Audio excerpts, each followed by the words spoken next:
अगला जो हम प्रश्न देखने वाले हैं वो मौर्य काल से संबंधित है। कहाँ से संबंधित है? मौर्य काल से संबंधित ये प्रश्न होने वाला है। क्या लिखा हुआ है? मौर्य काल में पत्थर की कला विकसित हुई। जी हाँ, मौर्य काल में पत्थर की कला विकसित हुई थी। एकाश्म पत्थर से बहुत सारे प्रतिमाएं बनते थे। जैसे अगर मैं बात करूं स्तंभ लेख की, तो स्तंभ लेख क्या होता था? लंबे लंबे पिलर होते थे। लंबे लंबे पिलर को क्या किया जाता था? कार्व किया जाता था। कार्व का मतलब उसको डिजाइन दिया जाता था। यहीं पर कमल के फूल बनाए जाते थे इसी में, है ना। और फिर ये पिलर है, और पिलर में फिर कुछ लिखा जाता था, और इसके ऊपर क्या होता था?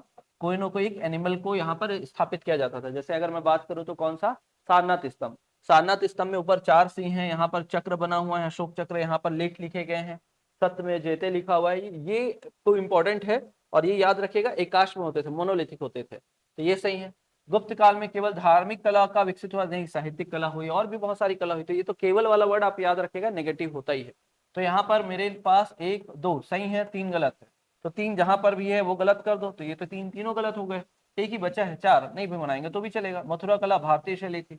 तो यदि आपने पिछले 1 2 वीडियो देखा होगा तो उसमें आप देखेंगे क्या कि मथुरा कला, गांधार कला, अमरावती, इस पर हमने चर्चा की थी।